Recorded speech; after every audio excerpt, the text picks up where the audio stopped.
ओम नमो भगवते वासुदेवाय। स्वागत है आप सभी का हमारे चैनल पर। आज के इस वीडियो में हम बात करने वाले हैं पितृपक्ष के बारे में। कुछ ऐसे मुख्य बिंदु हैं, कुछ ऐसे मुख्य सवाल हैं जिनके जवाब आज के इस वीडियो में हम जानेंगे।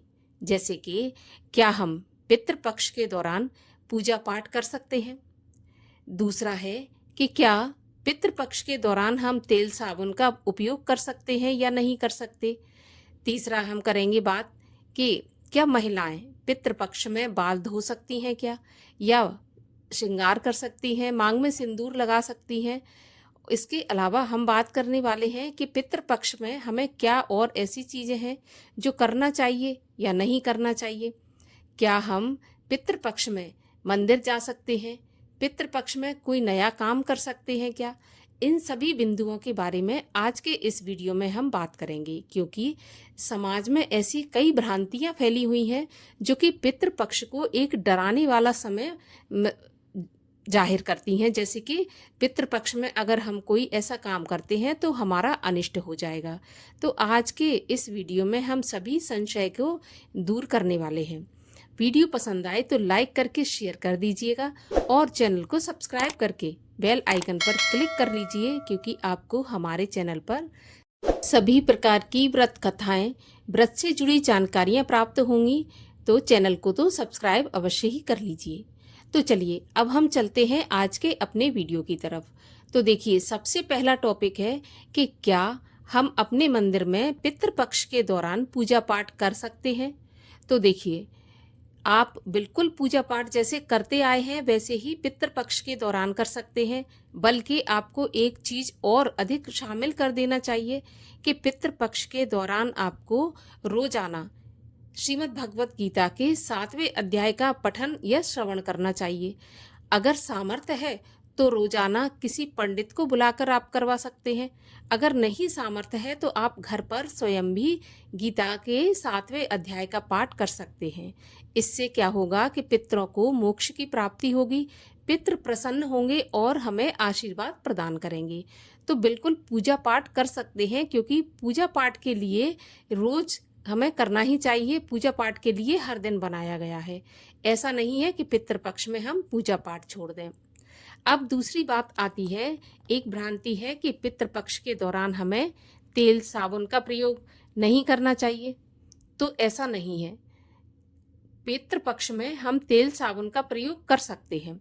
अगर अगर आप किसी संकल्प को लेकर छोड़ना चाहते हैं, जैसे कि आप संकल्प लेकर छोड़ते हैं कि मैं इन पितृपक्ष के दौरान तेल का प्रयोग नहीं करूंगा, तो आप छोड़ सकते हैं। वरना ऐसी कोई शास्त्रों में बाध्यता नहीं है कि आप पितृपक्ष के दौरान तेल का या साबुन का प्रयोग नहीं कर सकते। आप तेल साबुन का प्रयोग कर सकते हैं, कपड़े भी धो सकते हैं। इन सब कामों के लिए मनाही नहीं है। अब अगली बात ये आती है कि क्या महिलाएं बाल धो सकती हैं पितृपक्ष में, या श्रृंगार कर सकती हैं। तो बिल्कुल कर सकती हैं।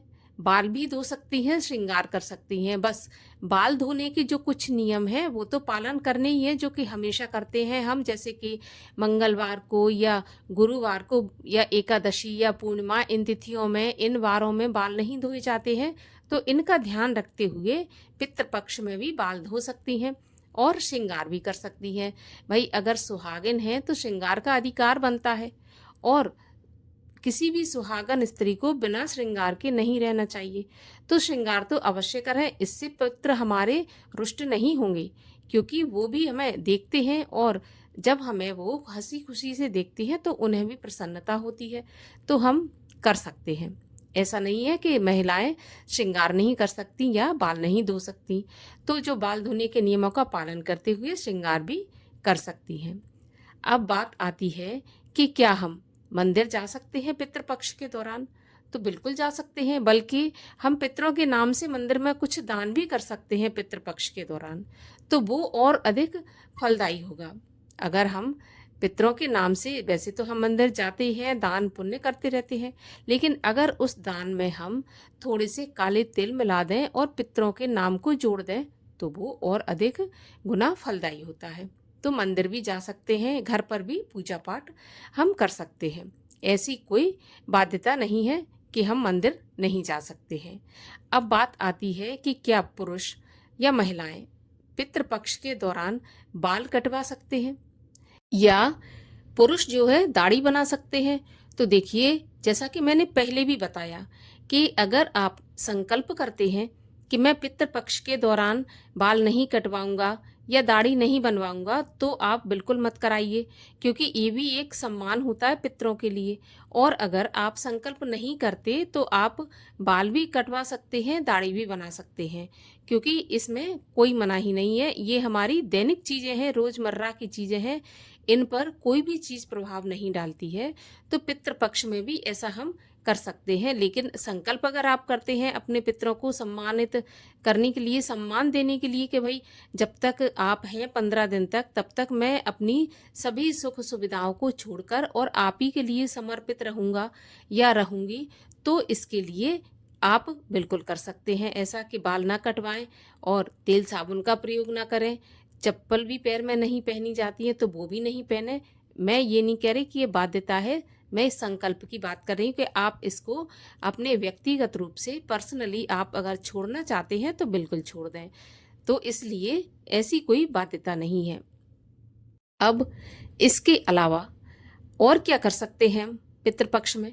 तो पितृपक्ष में हमें ब्राह्मणों को भोजन कराना चाहिए, जितना हो सके ब्राह्मण भोजन कराना चाहिए। रोज 15 दिन तक हमें होम करना चाहिए पितरों के नाम से। इससे भी पितृ, क्योंकि पितृ रोजाना हमारे घर पर आते हैं और जब हम होम करते हैं, ब्राह्मण भोज कराते हैं, तो वो सीधा हमारे पितरों तक पहुंचता है। इसके अलावा अपनी रसोई घर में आपने अगर घड़ा रखा है तो वहाँ पर एक दीपक भी आपको लगाना चाहिए पूरे 15 दिन तक। इसके अलावा अमावस्या भी वहाँ पर आपको दीपक लगाना चाहिए। अगर नहीं लगाया रखा आपने घड़ा तो आप भर कर रख लें। वैसे तो मिट्टी का घड़ा रखा जाता है, लेकिन पितृपक्ष में मिट्टी का घड़ा अगर आप नहीं लेना चाहते तो कोई बात नहीं, आप किसी धातु का घड़ा रखकर उस पर दीपक लगाएं। इसके अलावा अपने घर की मुख्य द्वार की दहलीज पर सरसों के तेल का एक दीपक जलाएं जिसमें काला तिल डाल दें। इसके अलावा ब्राह्मण भोजन कराएं। अगर रोज नहीं करा सकते तो कम से कम आपको जिस दिन आपके पूर्वजों की तिथि होती है, जब आपके पूर्वज स्वर्ग के लिए जाते हैं जिस तिथि में, उस तिथि को ब्राह्मण भोजन कराएं। ब्राह्मणों को सीधा दें। सीधा का मतलब होता है जो कि भोजन की कच्ची सामग्री होती है वो आप दें, जिसमें थोड़ा सा काला तिल डाल दें और उसमें दक्षिणा भी रखें पितरों के निमित्त। इसके अलावा घर पर भी आप रोजाना होम करें, जिसमें आपको एक रोटी के 4 टुकड़े करके 4 ग्रास निकालने हैं, जिसमें कि हम कुत्ते के लिए, गाय के लिए रखते हैं और कौओं के लिए रखते हैं। तो इस प्रकार से 4 ग्रास निकालें और वो भी दें। इससे भी पितृ प्रसन्न होते हैं। ऐसा नहीं है कि हमारे पितृ अगर 15 दिन के लिए आते हैं, देखिए ये 15 दिन भगवान ने निर्धारित किए हैं पितरों के लिए, तो इसलिए कोशिश की जाती है कि ज़्यादा से ज़्यादा इन 15 दिनों में हम पितरों के लिए क्या कर सकते हैं जिससे कि हमारे पितृ प्रसन्न होकर इस पृथ्वी से जाएं और हमें आशीर्वाद देकर जाएं। और भगवत गीता के 7वें अध्याय का पाठ तो अवश्य ही पढ़ें या सुनें। आप हमारे चैनल पर जाकर भी सुन सकते हैं, उस पर भी भगवत गीता के 7वें अध्याय का पाठ दिया हुआ है, तो आप वहां पर जाकर सुन सकते हैं। नहीं तो आप स्वयं भी पढ़ सकते हैं और उसका पुण्य और महात्म अपने पितरों को अर्पित कर सकते हैं। इससे भी पितरों को मोक्ष की प्राप्ति होती है। तो इस प्रकार से जो भ्रांतियां फैली हुई हैं उस पर ध्यान ना देकर हमें पूरी श्रद्धा भाव से कोशिश करनी चाहिए कि इन 15 दिनों में हम अपने पितरों को कैसे प्रसन्न कर सकते हैं, कैसे खुश कर सकते हैं। तो ये थी पितृपक्ष से जुड़ी जानकारी पसंद आए तो लाइक करिए, शेयर करिए और चैनल को भी सब्सक्राइब कर लीजिए। मिलते हैं अगले वीडियो में, तब तक के लिए हरे कृष्ण।